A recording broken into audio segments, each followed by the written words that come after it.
आसमान में उस सुबह कुछ अलग ही था। ना कोई चेतावनी थी, ना कोई तैयारी का समय। बस अचानक चारों तरफ सायरन की आवाजें गूंजने लगीं। लोग अपने घरों से भागने लगे, बच्चे रोने लगे और कुछ ही मिनटों में एक पूरा इलाका डर और अफरा तफरी में बदल गया। ये कहानी है एक ऐसे युद्ध की जिसने पूरी दुनिया को हिला दिया, इजराइल हमास वॉर की। इस कहानी को समझने के लिए हमें एक ऐसी जमीन पर जाना होगा जिसे दो अलग-अलग लोग अपनी अपनी पहचान का हिस्सा मानते हैं। ये इलाका है मिडिल ईस्ट का एक बहुत ही संवेदनशील क्षेत्र जहां आज इजराइल मौजूद है, और उसके पास ही स्थित है गाजा स्ट्रिप, जहां लाखों फिलिस्तीनी लोग कठिन हालात में रहते हैं। गाजा के अंदर एक राजनीतिक और सैन्य संगठन है जिसे हमास कहा जाता है। कुछ लोग इसे रेजिस्टेंस मूवमेंट मानते हैं, जबकि कई देश इसे एक आतंकवादी संगठन के रूप में देखते हैं। इसका मकसद फिलिस्तीनियों के अधिकारों की बात करना बताया जाता है, लेकिन इसका तरीका वर्षों से संघर्ष और हिंसा से जुड़ा रहा है। अब कहानी पहुंचती है 7 अक्टूबर 2023 की सुबह पर। ये वो दिन था जब सब कुछ अचानक बदल गया। हजारों रॉकेट एक साथ इजराइल की तरफ दागे गए, और उसी समय कुछ लड़ाके सीमा पार करके इजराइल के अंदर घुस गए। ये हमला इतना तेज और अचानक था कि कई जगह सुरक्षा व्यवस्था पूरी तरह टूट गई। लोग अपने घरों, सड़कों और त्योहारों के बीच ही फंस गए। इजराइल के लिए ये एक बहुत बड़ा झटका था, और कुछ ही घंटों में देश ने इसे युद्ध घोषित कर दिया। इसके बाद इजराइल ने जवाबी कार्रवाई शुरू की। गाजा पर हवाई हमले होने लगे। इजराइल का कहना था कि उसका लक्ष्य हमास के ठिकानों, कमांड सेंटरों और हथियारों को खत्म करना है। लेकिन ये युद्ध सिर्फ हथियारों का नहीं था, ये एक रणनीति का खेल भी था। इजराइल की रणनीति में एयर स्ट्राइक, इंटेलिजेंस और बाद में ग्राउंड ऑपरेशन शामिल थे। वहीं हमास छोटे छोटे ग्रुप्स में काम करता है और गाजा के अंदर बने टनल्स का इस्तेमाल करके खुद को छिपाता है और हमला करता है।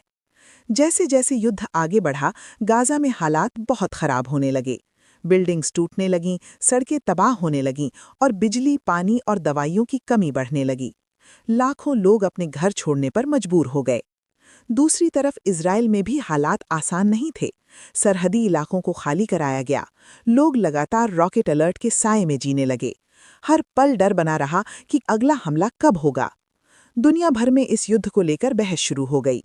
कुछ देशों ने इजराइल के आत्मरक्षा के अधिकार का समर्थन किया, वहीं कई लोगों ने गाजा में हो रही मानवीय स्थिति पर चिंता जताई। इस बीच कई देशों ने शांति लाने की कोशिश भी की।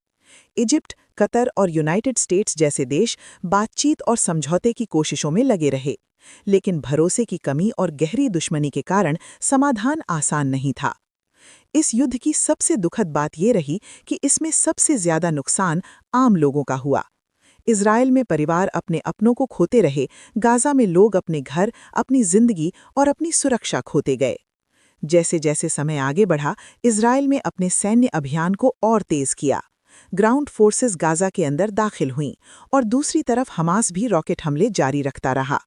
लेकिन ये संघर्ष सिर्फ आज का नहीं है, इसके पीछे दशकों का इतिहास है। जमीन का विवाद, राजनीतिक तनाव और कई असफल शांति समझौते इस आग को सालों से जलाते आ रहे हैं। दुनिया भर में मीडिया ने इस युद्ध को हर घर तक पहुंचा दिया। हर दिन नई खबरें, नई तस्वीरें और नई घटनाएं लोगों को झकझोर देती रहीं। और आज भी स्थिति पूरी तरह शांत नहीं हुई है। कभी लड़ाई तेज हो जाती है, कभी थोड़ी देर के लिए रुक जाती है, लेकिन स्थायी शांति अभी भी दूर है।